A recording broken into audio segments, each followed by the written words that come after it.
What's up? I'm Scott. I'm Ali. And you are watching Metalshop TV. Yeah!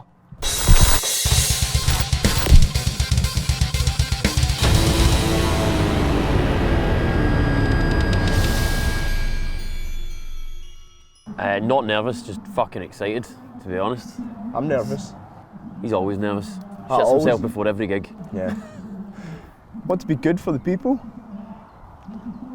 I'm excited. I'm probably more excited than nervous, but there's always nerves.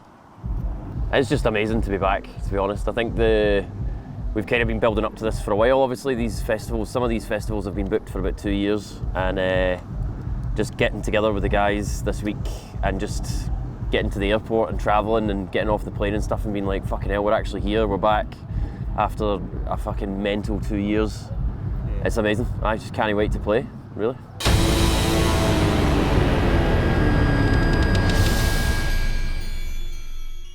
Man, it's beautiful. Look at this. This is definitely the best interview location we've ever been at. 100%. And it looks like a great little sort of a good vibe at the festival. You know, everyone looks like they're having a great time. See, if you look about, also it looks very similar to Scotland. You know what I think? Aye, it's got some Scottish vibes. So it feels like we're home.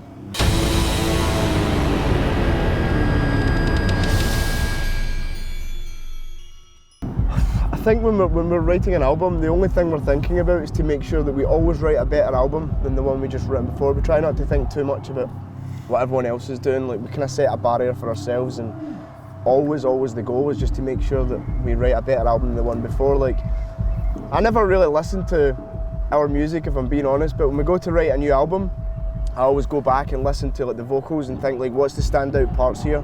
What can I do to make these parts better on this one?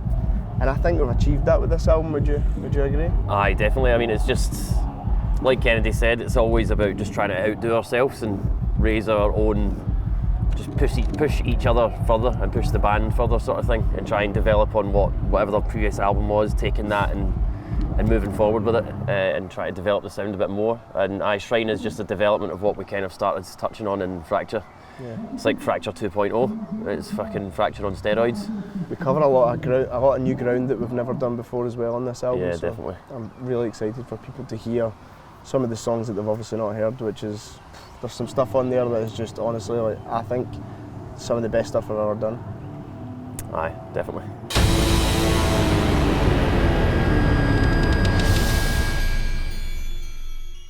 It's the home of heavy metal. Aye, definitely. It was a really exciting move for us. You know, we were on Century Media for about 8 years, and we just felt it was time for a change, and to have the full support and backing of Nuclear Blast has just been amazing. We've got an amazing team there, and I think the fact that the album's already over, you know, I think it's like 6 million streams or 7 million streams. We've only got 4 singles out. Like, it's a testament to their hard work and their work ethic, kind of thing. So, aye, shout out to the team at Nuclear Blast. Yeah.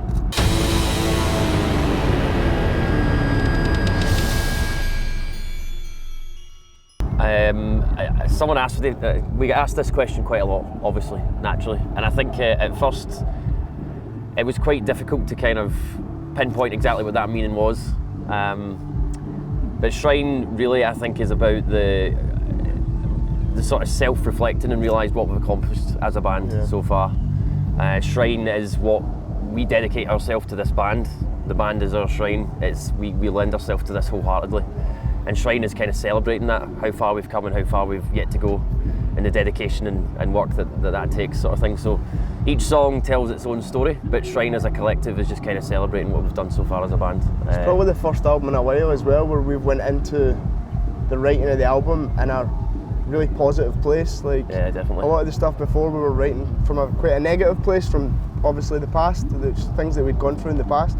And I would like to, like 10 years from now, 5 years from now, to look back on this album as like the turning point when things started to go really well for us, hopefully. Aye, for sure.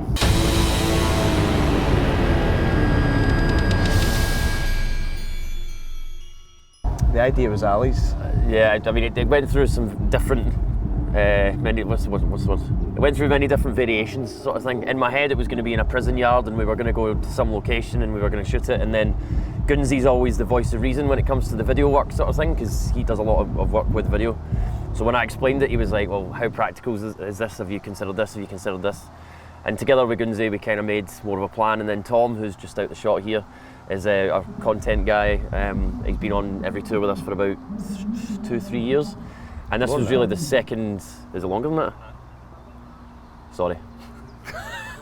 God, it's a labour of love. We forget about him quite a lot as well. We've been working with him for years basically. We got Tom in on this campaign basically. Tom helped with the videos shot the videos for Levitate and Stand Down. And it was just a very stressful video shoot because it was the biggest sort of cast and production that we'd ever done. We don't work with a production company, we do all this stuff ourselves, so yeah, it was definitely, it was trying, but we got there in the end, and I'm well chuffed with the final result. Yeah. Stand Down.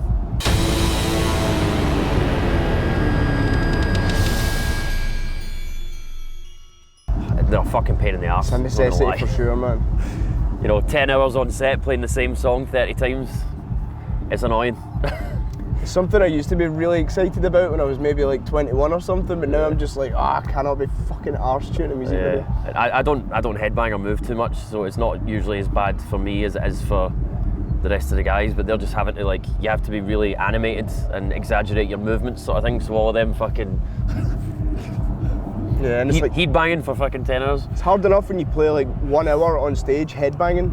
You're headbanging for like 10 hours, so you literally the next morning you cannot, well, I speak me personally, I cannot move. I'm like in so much pain. We're getting old. Aye, well.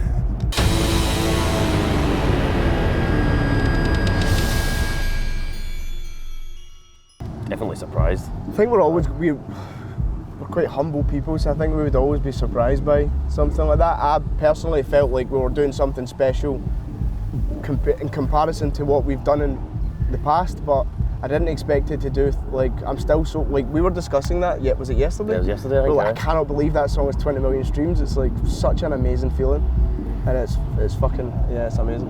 Aye, we definitely didn't expect it, but I think, like Kennedy was saying, I remember just getting the sort of demos back, and it was when Kennedy's idea for the chorus fell into place, I was like, that's fucking brilliant, man. Like, we loved it, and that's always what we do, you know, we write the music that we want to hear, and that is what I just said, isn't it? We write the music that we want to hear, yeah. And hearing that back was just like, you just heard like 10, 15 years of bands' hard work go into that song, and when it fell into place, it was just like, fucking great. And to have it resonate with that many folk has just been fucking brilliant. Yeah, it was definitely the one song, like, in the sort of demo stages when we were writing that album, like even before I'd put any vocals to it, just by the intensity of just the music, we knew that was probably going to be like one of the first, if not the first single. And then as soon as the vocals started going onto it, then we were just like, this is for sure the single. Golden throat. Yeah. I'm always quite like paranoid though when writing a chorus like that, because the one thing I always want us to be is a metal band, and not when I write maybe like a sort of cleaner chorus like this, I'm always like, is that metal enough? Because I always want to be a fucking metal band. So yeah, but it turned out good, I guess. Aye. Nailed it.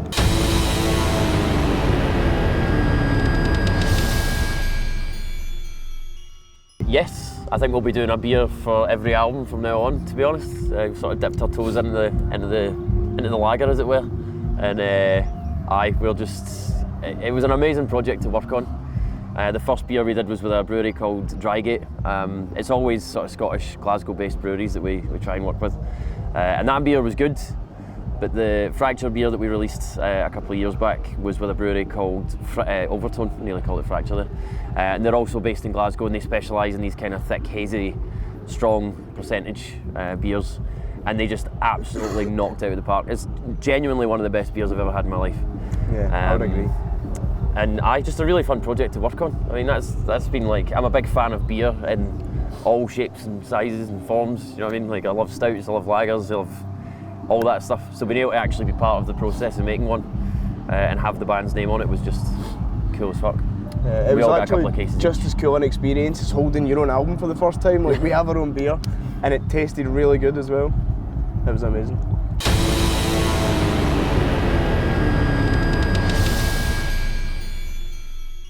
Pilsner Urquell. Yeah. It's one of the most famous ones. You've got Kozel as well. cozy. Czech beers are just. I think you drink the most beer per person in the world. Is that right? I'm so proud of you, man. Respect. The Czech beers, man. Responsibly, Eastern of European course. beers. Saying always, no off camera. Always amazing. No, I'm joking.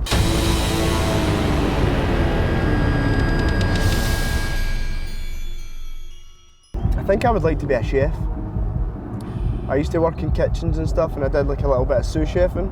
Not really, like I was more like doing the dishes, and then when the chef didn't called in sick, I would help out and stuff. But I love cooking, so I'd probably want to be a chef.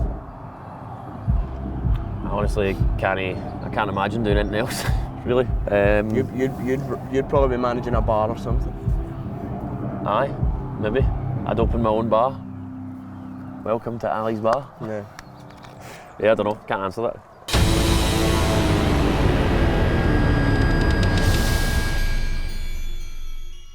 Probably this one, maybe? Well, nah, that's not true. What, a portrait of my mum. That's my favourite one. But that's like my sentimental one, but my favourite one is this Lamb of God one, Hourglass, with the lyrics from the Lamb of God song, Hourglass. Lamb of God are like my favourite band, so. I've got a sort of Tool, Alex Gray inspired sleeve that I'm pretty proud of. So I'd say that one. I mean, I've barely got anything here compared to Stoosh, so. You've got Davy P on your leg as well, haven't you? Yeah, I've got our bass player here. Just loads of shit, man. Boy loves an onion. An onion. He absolutely loves red onion, by the way. Under Oath, Pantera. Just loads of shit, man. My dad. Just loads of stupid stuff, man.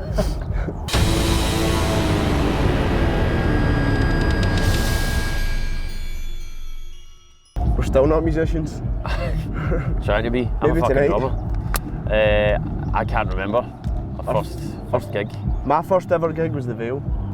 August. That was our first ever gig, wasn't it? Our first ever gig, but you've played gigs before that. Yeah, I honestly can't remember. It feels like I've been doing it my entire life. Too fucking long. August 2005 was our first ever show. I remember that one. Yeah. I remember the band's first show, but I used to play in a band before I joined Bleed From Within, and we had some shows, and I honestly can't remember what the first one ever was. I think I was like 13. It would probably have been in the Universal Connections, probably. I'm probably 14 or 15 years old, so you're talking like 18 years ago or so. Yeah, pretty mad.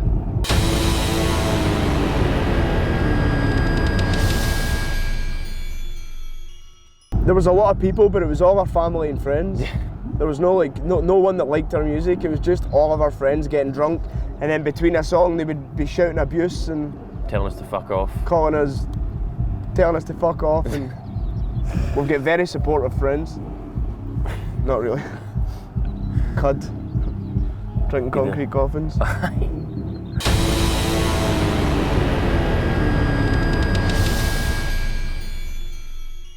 You should drink overtone beer.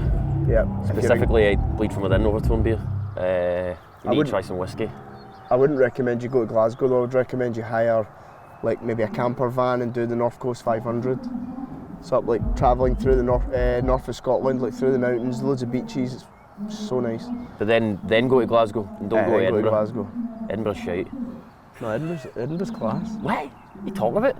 It's still in Scotland, it's class. That is borderline. We voted no. Greatest country in the world. Yeah, you have to visit Glasgow and Edinburgh, basically. You have to go to a gig at the Barrowlands. That's pretty much, we get asked all the time, like, what's the thing that you want to achieve most?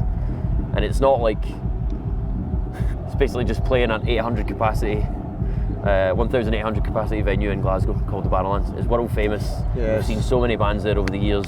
And I think once we headline that, I'll die happy. It's my biggest dream in this band is to play that venue in Glasgow. I've been going there since I was like so young. Since I was 14 years old, I've been going to this venue and it's like world famous. That's my dream is to play that venue. So Glasgow, Edinburgh, North Coast 500, overtone beer, whiskey, gig at the Barras. To go back to your last question, I would tell you to go to a gig at the Barrowlands. Anything else? No. Beer hall pizza. Beer hall pizza. You need to try haggis. Yeah. Yeah. Not a fan? Chicken Balmoral, you guys a wee chicken Balmoral, that'd be lovely. I don't know, that's it. I'm out. We're quite shy at TripAdvisor reviews, but Yeah,